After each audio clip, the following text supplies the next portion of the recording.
जय श्री कृष्ण मित्रों, सबसे पहले मैं आप सभी का हृदय से और अपनी अंतरात्मा से धन्यवाद करता हूँ कि आपने भगवद गीता की शिक्षाएं और हमारा जीवन श्रृंखला को इतना अधिक प्रेम, आशीर्वाद और अपनापन दिया। आपकी हर एक टिप्पणी, हर एक संदेश और आपके द्वारा दिया गया प्रत्येक उत्साहवर्धन इस पूरी यात्रा में हमारे लिए प्रेरणा का स्रोत बना। जब हमने श्रृंखला की शुरुआत की थी, तब यही संकल्प था कि श्रीमद् भगवद गीता के दिव्य उपदेशों को सरल और सहज भाषा में हर उस हृदय तक पहुंचाया जाए जो जीवन में शांति, सुकून और आत्मिक बल की तलाश कर रहा है। और आज जब हम इस श्रृंखला के अंतिम अध्याय पर पहुंचे हैं, तो मन अत्यंत भावुक और कृतज्ञ है। ऐसा लगता है जैसे एक लंबी आध्यात्मिक यात्रा का एक महत्वपूर्ण पड़ाव पूर्ण हुआ है और हम सभी ने मिलकर श्री कृष्ण के चरणों की ओर एक कदम और बढ़ा लिया है। आप सभी के बिना ये यात्रा अधूरी थी। आपने भक्ति के साथ हर अध्याय को सुना, आत्मसात किया और अपने जीवन में उतारने का प्रयास किया। यही इस श्रृंखला की सबसे बड़ी सफलता है। आज का ये अंतिम अध्याय केवल हमारे लिए ज्ञान का स्रोत नहीं, बल्कि जीवन की दिशा और लक्ष्य को निर्धारित करने वाला है। तो आइए भक्ति और प्रेम की भावनाओं से भरकर एक बार मिलकर बोलते हैं, जय श्री राधे कृष्ण। मित्रों, श्रीमद् भगवद गीता का 18वां अध्याय मोक्ष संन्यास योग के नाम से जाना जाता है। ये गीता का अंतिम और सबसे महत्वपूर्ण अध्याय है, जिसमें भगवान श्री कृष्ण अर्जुन को संपूर्ण गीता का सार और अंतिम उपदेश प्रदान करते हैं। इस अध्याय में भगवान श्री कृष्ण संन्यास यानी कर्मों का त्याग और त्याग यानी कर्मों के फल का त्याग के बीच का अंतर स्पष्ट करते हैं। वे बताते हैं कि सभी कर्मों को त्यागना आवश्यक नहीं है, बल्कि उनके फल की इच्छा का त्याग करना ही सच्चा त्याग है। मनुष्य को अपने कर्मों को बिना आसक्ति और स्वार्थ के केवल कर्तव्य समझकर करना चाहिए। इस अध्याय में ये भी बताया गया है कि समाज में विभिन्न वर्णों ब्राह्मण, क्षत्रिय, वैश्य और शूद्र के कर्तव्य जन्म से नहीं, बल्कि उनके स्वभाव और गुणों के अनुसार निर्धारित होते हैं। इसलिए प्रत्येक व्यक्ति को अपने स्वभाव के अनुरूप कर्म करते हुए जीवन जीना चाहिए। मित्रों, अनमोल साथी पर आपका हार्दिक स्वागत है, जहां हम आपके जीवन को आध्यात्मिक और प्रेरणादायक विचारों के माध्यम से सकारात्मक दिशा देने का सतत प्रयास करते हैं। आप श्रवण कर रहे हैं श्रीमद् भगवद गीता के अध्यायों की एक नई श्रृंखला, जिसका नाम है भगवद गीता की शिक्षाएं और हमारा जीवन। आज हम बात करेंगे श्रीमद् भगवद गीता के 17वें अध्याय की और समझेंगे कि इस अध्याय से हमें क्या-क्या ज्ञान और प्रेरणाएं मिलती हैं, वो भी बहुत ही सरल भाषा और सहज शब्दों में। यदि ये दिव्य यात्रा आपको प्रेरणादायक लगे तो इसे शेयर करके अवश्य आगे बढ़ाएं और कमेंट में जय श्री राधे कृष्ण लिखकर अपनी श्रद्धा भी प्रकट करें।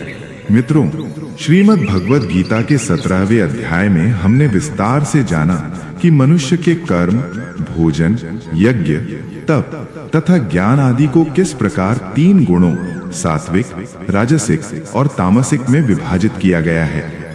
हमने ये भी समझा कि कौन से कर्म, भोजन, यज्ञ और तप मनुष्य के लिए कल्याणकारी होते हैं और कौन से नहीं।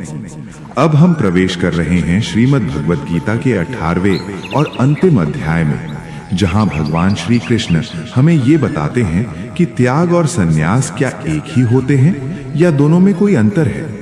साथ ही इस अध्याय में भगवान श्री कृष्ण संपूर्ण गीता का सार और निष्कर्ष भी प्रस्तुत करते हैं। इसलिए मित्रों, इस अध्याय को आपको अंत तक अत्यंत ध्यानपूर्वक सुनना चाहिए, क्योंकि यही अध्याय हमें समस्त शिक्षाओं का सार प्रदान करता है। तो चलिए मैं आपको लेकर चलता हूँ श्रीमद् भगवद गीता के 18वें अध्याय की इस अद्भुत और अलौकिक यात्रा पर। श्रीमद् भगवद गीता का 18वां अध्याय मोक्ष संन्यास योग गीता का सबसे विस्तृत और अत्यंत महत्वपूर्ण अध्याय है, जिसमें अनेक जीवन परिवर्तनकारी विषय समाहित हैं। इस अध्याय की शुरुआत में अर्जुन भगवान श्री कृष्ण से संन्यास और त्याग के बीच अंतर के विषय में प्रश्न करते हैं। ये दोनों शब्द संस्कृत की एक ही मूल धातु से बने हैं, जिसका अर्थ है परित्याग करना।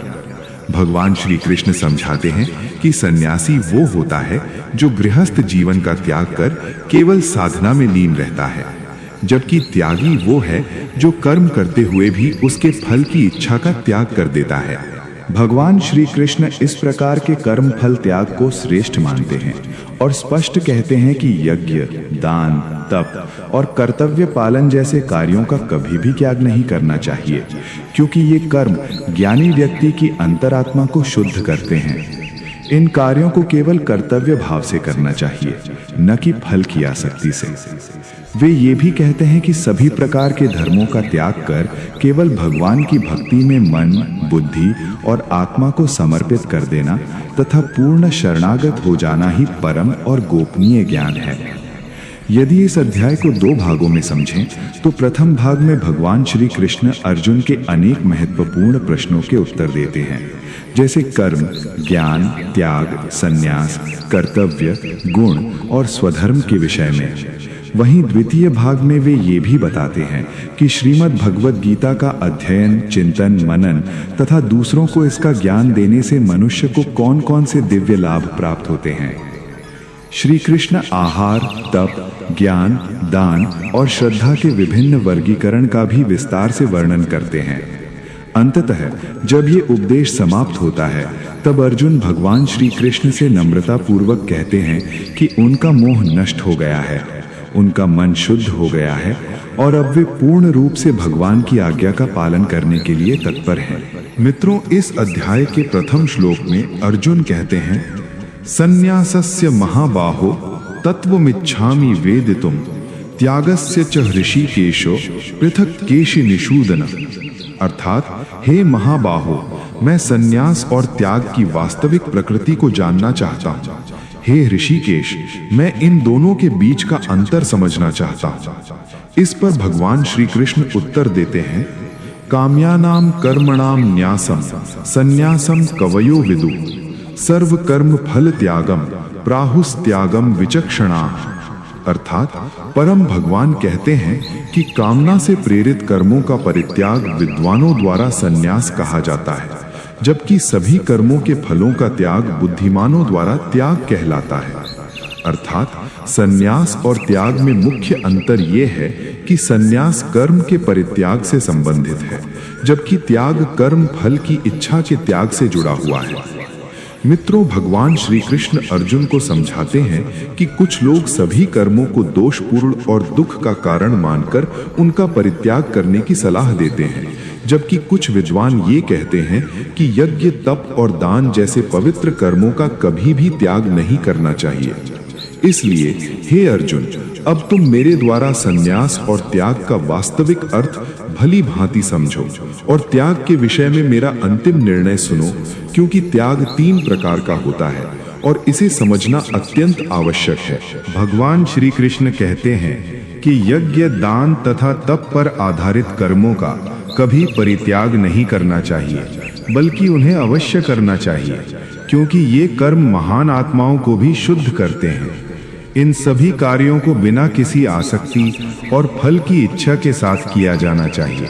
हे अर्जुन, ये मेरा स्पष्ट और अंतिम निर्णय है कि फल की इच्छा के बिना किया गया यज्ञ, तप और दान ही सात्विक त्याग कहलाता है। अर्थात जो कर्म शास्त्रों के अनुसार प्रेम, भक्ति और सेवा भाव के साथ बिना किसी फल की कामना के किए जाते हैं, वे सात्विक त्याग हैं। इसके विपरीत यदि कोई व्यक्ति ये सोचकर कि कर्म ही दुखों का कारण है, सभी कर्मों का त्याग कर देता है, तो वो राजस त्याग कहलाता है। और यदि कोई मोह, भय या भ्रम के कारण अपने कर्तव्यों का त्याग करता है, तो वो तामस त्याग कहलाता है। भगवान कहते हैं कि जो व्यक्ति किसी भी कर्म से ना तो आसक्त होता है और ना ही उससे घृणा करता है, वही सच्चा बुद्धिमान और सच्चा त्यागी है। मनुष्य चाहे कितना भी प्रयास कर ले, वो कर्मों को पूरी तरह त्याग नहीं सकता, क्योंकि जीवन स्वयं कर्मों से जुड़ा है, जैसे कि श्वास लेना। इसलिए कर्मों के फलों का त्याग करना ही सच्चा, स्थायी और परमात्मा के निकट ले जाने वाला त्याग है। मित्रों, भगवान श्री कृष्ण आगे अर्जुन को समझाते हैं कि जो लोग इस संसार में कर्मों के फलों का त्याग नहीं करते, उनके कर्म और उनके परिणाम मृत्यु के बाद भी उनका पीछा नहीं छोड़ते। हे अर्जुन, मनुष्य जो भी कर्म करता है वो 5 कारणों से होता है: शरीर, कर्ता, विभिन्न इंद्रियां, विविध प्रकार की चेष्टाएं और परमात्मा की व्यवस्था। अर्थात किसी भी कर्म के ये 5 मुख्य कारक होते हैं।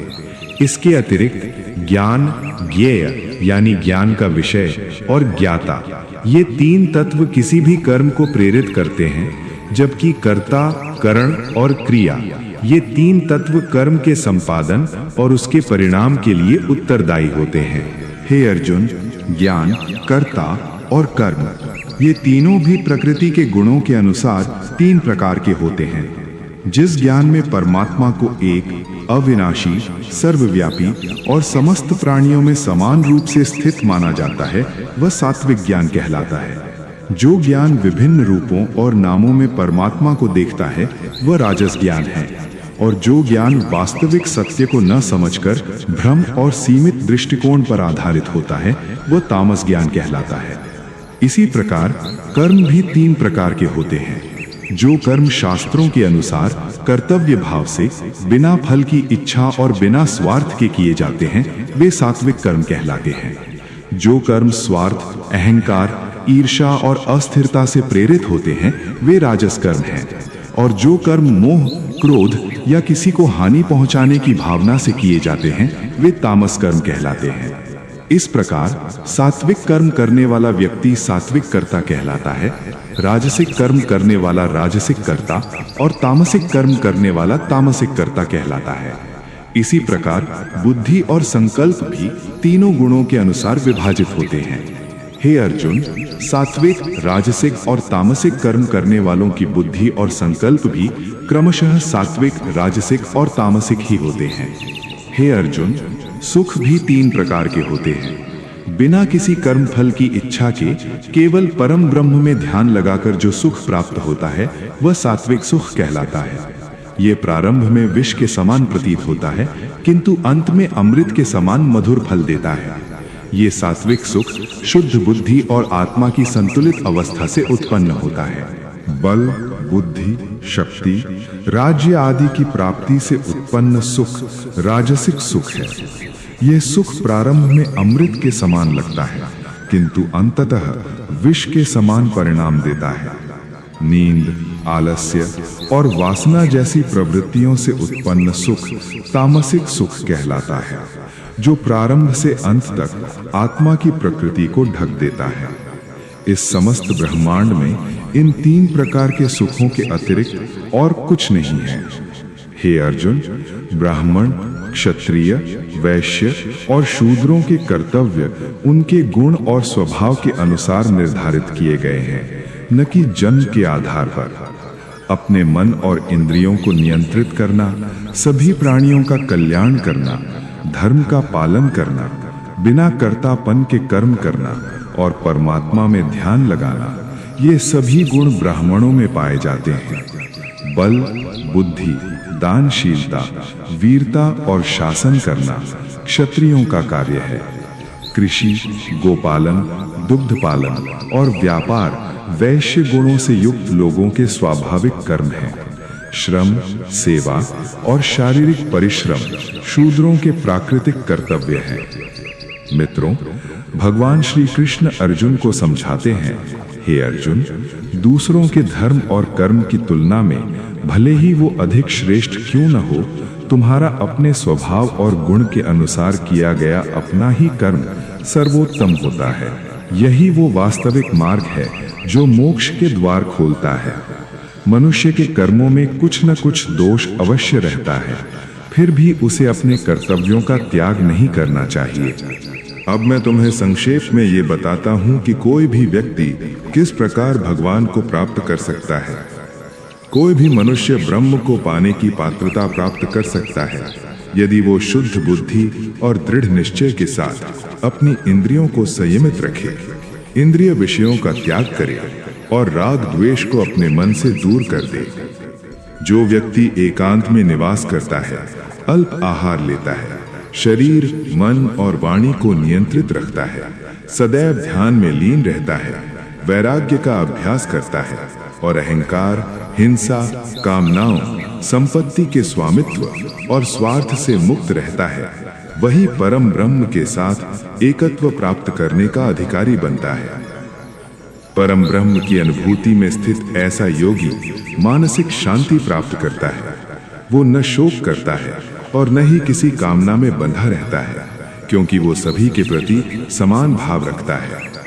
ऐसे परम भक्त ही मेरी भक्ति को प्राप्त करते हैं। यदि कोई व्यक्ति सभी प्रकार के कर्म करते हुए मेरी पूर्ण शरण ग्रहण करता है, तो मेरी कृपा से वो मेरे नित्य और अविनाशी धाम को प्राप्त करता है। अपने सभी कर्म मुझे समर्पित करो, मुझे ही अपना लक्ष्य बनाओ और बुद्धि योग का आश्रय लेकर अपनी चेतना को सदैव मुझ में लीन रखो। हे अर्जुन, इस प्रकार यदि तुम इन बातों को समझकर अपना धर्म और कर्म निभाओगे, तो तुम मुझे प्राप्त कर परम पद को प्राप्त करोगे। परंतु यदि अहंकार वश तुम ये कहो कि मैं युद्ध नहीं करूंगा और मेरे उपदेश को नहीं मानोगे, तो तुम अपने कर्तव्य और धर्म से विचलित होकर नष्ट हो जाओगे। हे अर्जुन, तुम्हारे भीतर भी मैं ही विराजमान हूँ, इसलिए तुम समस्त मोह और माया को त्याग कर अपने कर्तव्य रूपी युद्ध का पालन करो। इसी से तुम मेरे धाम में उच्च स्थान प्राप्त करोगे और मुझ में पूर्ण रूप से लीन हो जाओगे। अर्जुन, मैंने ये समस्त रहस्यमय और गूढ़ ज्ञान तुम्हें विस्तार से बता दिया है। अब तुम इसका गहन चिंतन करो और जैसा उचित समझो वैसा ही करो। अब मेरा परम और अत्यंत गुप्त उपदेश भी सुन लो। तुम सदा मेरा स्मरण करो, मेरे भक्त बनो, मेरी आराधना करो और मुझे प्रणाम करो। ऐसा करने से तुम निश्चय ही मेरे समीप आ जाओगे। मैं तुम्हें ये वचन इसलिए देता हूँ क्योंकि तुम मुझे अत्यंत प्रिय हो। अध्याय के अंत में भगवान श्री कृष्ण अर्जुन को सबसे गुप्त और सर्वोच्च उपदेश देते हैं। सर्वधर्मान परित्यज्य मामेकम शरणम व्रज, अर्थात सभी प्रकार के धर्मों को त्याग कर केवल मेरी शरण में आ जाओ। मैं तुम्हें सभी पापों से मुक्त कर दूंगा, इसलिए डरो मत, शोक मत करो। हे अर्जुन, ये दिव्य ज्ञान उन लोगों को कभी नहीं सुनाना चाहिए जो संयमी नहीं हैं, न ही मेरे भक्त हैं। इसे उन लोगों को भी नहीं सुनाना चाहिए जो आध्यात्मिक विषयों में रुचि नहीं रखते, और विशेष रूप से उन लोगों को नहीं जिन्हें मुझसे द्वेष है और जो परमात्मा में दोष देखते हैं। किंतु वे जो श्रद्धा युक्त हैं और द्वेष रहित होकर केवल इस ज्ञान को सुनते हैं, वे पापों से मुक्त होते हैं और मेरे पवित्र लोक को प्राप्त करते हैं, जहां पुण्य आत्माएं निवास करती हैं। जो भक्त इस अति गुप्त और रहस्यमयी ज्ञान को दूसरों को सिखाते हैं, वे मेरे लिए अत्यंत प्रिय कार्य करते हैं और निश्चय ही मेरे धाम में आते हैं। इस गीता ज्ञान को समझना ही वास्तविक ज्ञान यज्ञ है, और इस ज्ञान यज्ञ से कोई भी भक्त मुझे प्राप्त कर सकता है। आखिर में अर्जुन के निश्चय को परखने और उनके मन में दृढ़ता स्थापित करने के लिए भगवान श्री कृष्ण उनसे पूछते हैं कि हे अर्जुन, अब मुझे बताओ, क्या तुमने इस ज्ञान को एकाग्रचित होकर सुना? क्या तुम्हारा अज्ञान और मोह नष्ट हुआ? अर्जुन उठकर बोले, हे भगवान, आपकी कृपा से मेरा सारा मोह नष्ट हो गया है। अब मैं ज्ञान में स्थित हूँ, मैं शंका और दुविधा से मुक्त हूँ, और जैसा आपने मार्गदर्शन किया है, मैं ठीक उसी प्रकार से अपने कर्तव्य और धर्म का पालन करूंगा। मित्रों, जीवन में चाहे कितनी भी कठिनाइयां क्यों ना आएं, परिस्थितियां कितनी ही विपरीत क्यों ना हो जाएं, जो व्यक्ति भगवान श्री कृष्ण द्वारा बताए गए इस दिव्य ज्ञान का सच्चे मन से पालन करता है और उसे अपने जीवन में उतारता है, उसके लिए कोई भी समस्या असंभव नहीं रहती। धीरे धीरे उसकी हर उलझन सुलझने लगती है। उसके भीतर एक नई शक्ति, नया साहस और एक स्पष्ट दिशा जागृत होती है। यही ज्ञान उसे न केवल कठिनाइयों से बाहर निकालता है, बल्कि उसके सपनों को साकार करने और जीवन को वास्तव में सार्थक बनाने का मार्ग भी दिखाता है। हमने श्रीमद् भगवद गीता के प्रथम अध्याय से लेकर अंतिम अध्याय तक ये देखा कि अर्जुन किस प्रकार मोह, भ्रम और मानसिक द्वंद्व में फंसकर अपने कर्तव्य से विमुख हो जाते हैं। उनका मन डगमगा जाता है, उनका आत्मविश्वास टूट जाता है। लेकिन जैसे ही वे अपने अहंकार को त्याग कर स्वयं को पूर्ण रूप से भगवान के चरणों में समर्पित करते हैं, उसी क्षण उनके जीवन में परिवर्तन की शुरुआत होती है। भगवान श्री कृष्ण का दिव्य उपदेश उनके अंधकार को दूर कर देता है और वे पुनः अपने कर्तव्य के मार्ग पर दृढ़ता से अग्रसर हो जाते हैं। ठीक इसी प्रकार जब हमारे जीवन में भी समस्याएं, तनाव और निराशा हमें घेर लेती हैं, तब हमें घबराने या हार मानने की आवश्यकता नहीं है, बल्कि उस समय हमें भगवान की शरण ग्रहण करनी चाहिए और गीता के इस अमूल्य ज्ञान को अपने जीवन में अपनाना चाहिए। जब हम ऐसा करते हैं तो हमारे भीतर आत्मविश्वास, धैर्य और सही निर्णय लेने की क्षमता विकसित होती है, जिससे हमारा जीवन सफल, संतुलित और उद्देश्यपूर्ण बनता है।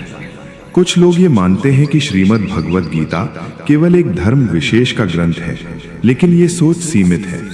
भगवान स्वयं ये स्पष्ट करते हैं कि किसी व्यक्ति का मूल्य उसकी जाति, धर्म या बाहरी पहचान से नहीं, बल्कि उसके गुणों, उसके कर्मों और उसके आचरण से निर्धारित होता है।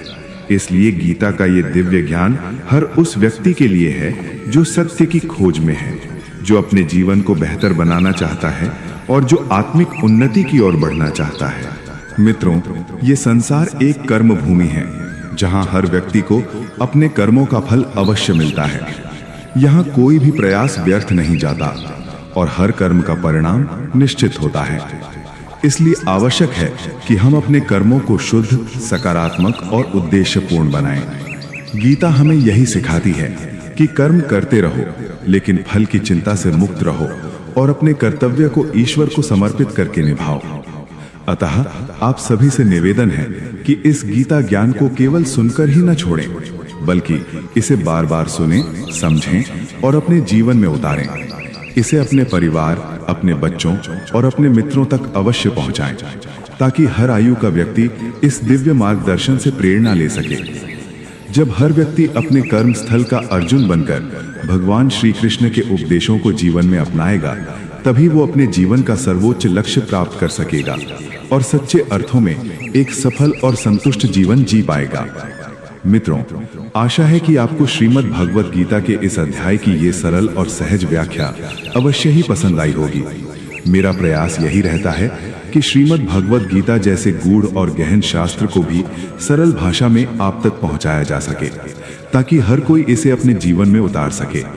आपने इस अध्याय से क्या सीखा और कौन सा संदेश आपके हृदय को सबसे अधिक स्पर्श कर गया, ये हमें टिप्पणी करके अवश्य बताइएगा। यदि इस व्याख्या में मुझसे कोई त्रुटि रह गई हो तो मैं हृदय से क्षमा प्रार्थी हूँ। मिलते हैं जल्दी ही एक नई प्रेरणादायक और आध्यात्मिक यात्रा के साथ। तब तक के लिए अपना ध्यान रखें, स्वस्थ रहें, प्रसन्न रहें और भगवान श्री कृष्ण की भक्ति से सदैव जुड़े रहें। जय श्री राधे कृष्ण, राधे राधे।